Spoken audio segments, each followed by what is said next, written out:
death has quaked before, moved by the sound of his voice, seas that are shaken and stirred can be calmed and broken through my God. Through it all, my eyes are on you. Through it all, it is well. Through it all, my eyes are on you. It is well with me.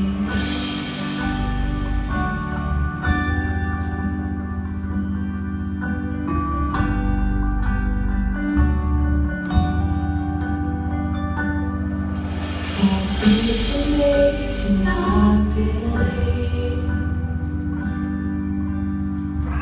even when my eyes can't see, and this mountain that's in front of me will be thrown into the midst of sea. Through it all, my eyes are on you. Through it all, it is well. Through it all, my eyes are on you, and it is well. It is well. So let go, my soul, and trust in Him. The waves and winds to know His name. So let go, my soul, and trust in Him. The waves and winds to know His name. So let go, my soul, and trust in Him. The waves and winds to know His name. So let go, my soul, and trust in Him. The waves and winds to know His name.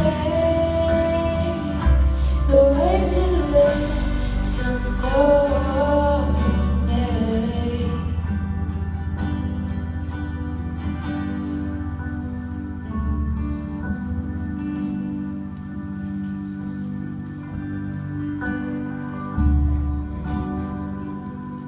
Philippians 1:18-21. Yes, and I will continue to rejoice, for I know that through your prayers and God's provision of the Spirit of Jesus Christ, what has happened to me will turn out for my deliverance.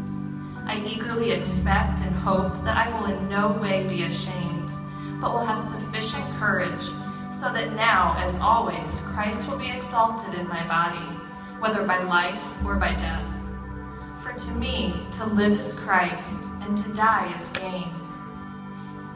When the doctor said the words, "It's cancer," my mind began to race. My heart seemed to beat out of my chest.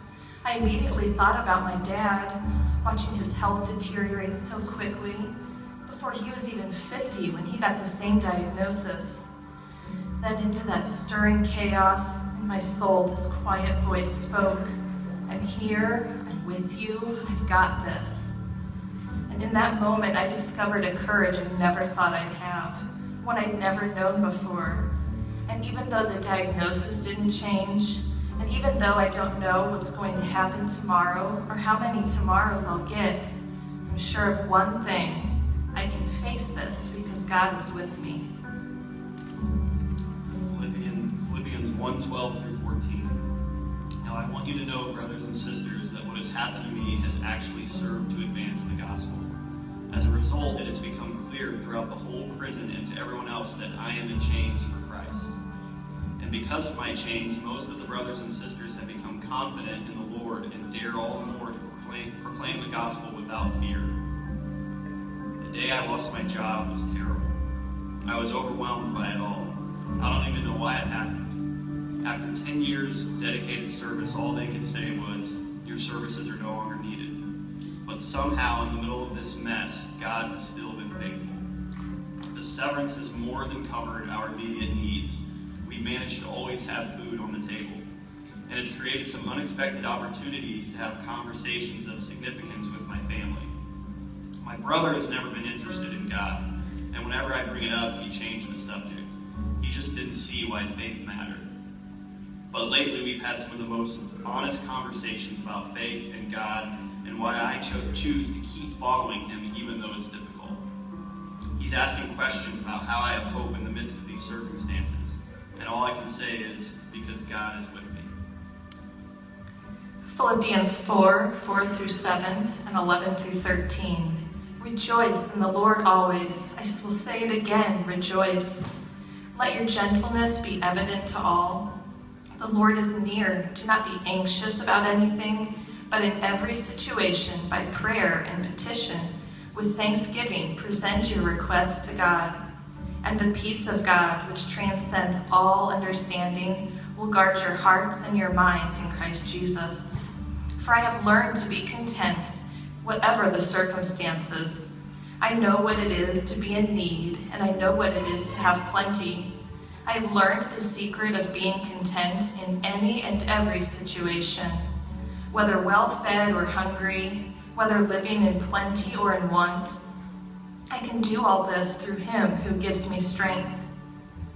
When he told me it was over, my mind couldn't even grasp what he was saying. The entire week after he left, I just felt like I was moving underwater. I was numb. And when I finally started to feel again, all I felt was anger. I wanted to hurt him. I wanted to break his heart the way that he broke mine. I wanted to scream at him about all the ways that he had failed me. But instead, I just found myself crying out to God. And a crazy thing happened. My anger, it began to subside. My anxiety about what I was going to do and how I was going to carry on, it all started to diminish. I was even able to forgive him. And in doing so, I discovered a peace I never thought I'd have. And I'm learning how to be content. I hope one day I find someone who will be faithful to me. But in the meantime, I'm okay with being single. And God's doing some powerful stuff in my life. And I don't need a relationship to define me. I know who I am and whose I am. And God is with me, even when no one else is.